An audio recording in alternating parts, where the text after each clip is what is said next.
Good morning mga buddy. Yan, tuloy-tuloy yung ating pagsabak sa trabaho. Tuloy-tuloy ang ating pagtatrabaho sa ilalim ng araw mga buddy. Shout out pala dyan sa mga mekaniko. Yan, sa loob at labas ng bansa ng Pilipinas. Yan. Ngayon buddy, nandito kami sa Africa na tatrabaho. Yan.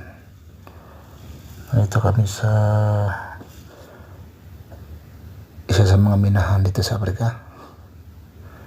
Ayan, ilang Pinoy lang kami yung nagtatrabaho dito. Nagre-rehab pala tayo ngayon budi ng D6R na bulldozer. Ayan, General Rehab. Ayan lang mga buddy, salamat sa panonood ng aking video. God bless ating lahat.